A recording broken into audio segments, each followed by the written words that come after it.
कांवड़ यात्रा 2025 को लेकर आज उत्तर प्रदेश के मेरठ में एक बड़ी बैठक हुई।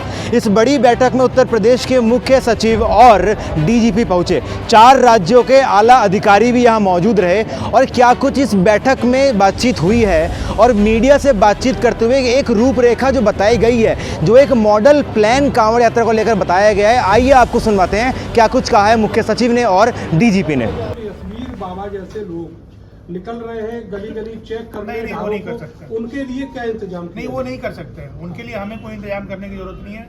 हमने ये इंतजाम किया है कि एफएसएसएआई के लोग इस चीज़ को इंश्योर करें और बाकी कोई चीज, कोई आदमी या कोई ग्रुप या कोई समूह इस काम में हाथ नहीं लगाएगा।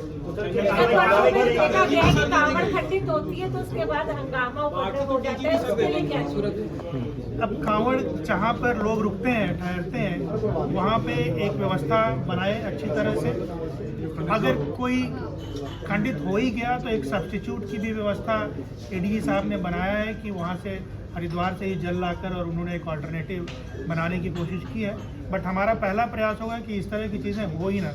डीजी साहब ने इस बार पुलिस ऑफिसर्स को ये एक निर्देश दिए हैं कि हर किलोमीटर को एक बीट बनाकर उसमें एक सब इंस्पेक्टर रैंक का ऑफिसर और 4-6 कांस्टेबल लगाए गए हैं। तो अगर हर किलोमीटर को इस तरह से मैन किया जा रहा है तो ऐसी कोई घटना या दुर्घटना नहीं हो सकती जो अननोटिस चली जाए। जहाँ तक जो ये डीजे है, इनकी हाइट, वेट और नॉइज़ लेवल की बात है, इस बारे में सुप्रीम कोर्ट और सुप्रीम कोर्ट के भी निर्देश है कि 75 डेसिबल से ज़्यादा उसका साउंड लेवल नहीं होना चाहिए और हाइट जो है वो 10 फीट और विड्थ जो है 12 फीट।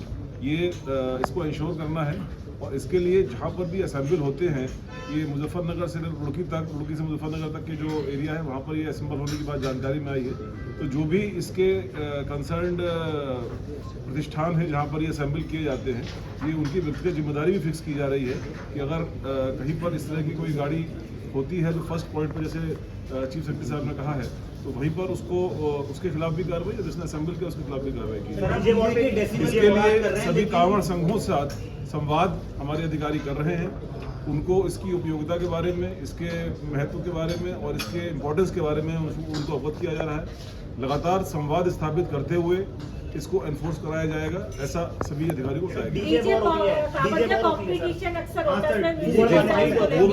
वो पॉइंट भी आया है और वो पॉइंट भी आया है। इसमें करीब 14-15 लोगों के नाम आए हैं या डिटेल्स आए हैं, तो उनको भी ये निर्देश दिए जाएंगे कि ये कंपटीशन की भावना नहीं है, भक्ति की भावना है। ये भक्ति का एक लोगों की आस्था का एक विषय है जिसमें लोग कांवड़ लेकर आते हैं।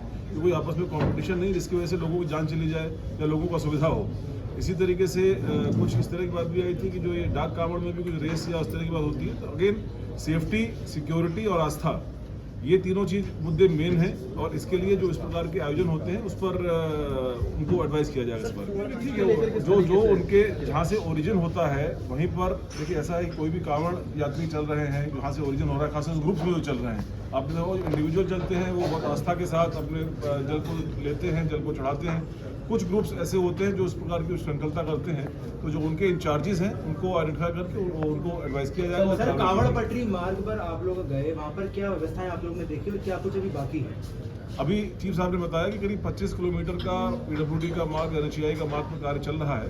बाकी लगातार हमारे अधिकारी भ्रमणशील हैं। जहाँ जहाँ पर भी आवश्यकता अनुसार व्यवस्था की जरूरत पड़ेगी वो व्यवस्था कराई जाएगी और बहुत ही अच्छी व्यवस्था के साथ, पूरे आस्था के साथ, पूरी श्रद्धा के साथ लोग इस कांवड़ में यात्रा कर सकें और आगे का अपना जो जल है वो चढ़ा सके शिवालयों पर, इसकी व्यवस्था की जाए। महिला कांवड़ियों के लिए जो कैंप्स हैं उनमें विशेष व्यवस्था की गई है। उसमें अलग से उनके जो सेग्रीगेटेड पोर्शंस भी बनाए गए हैं जिससे कि उनकी निजता में और प्राइवेसी में कोई खलल ना हो और बाकी भी जो रिक्वायरमेंट्स है महिला कांवड़ियों की, उसके लिए हमारे अधिकारियों ने उनसे वो सभी कैंप से व्यवस्था कराई।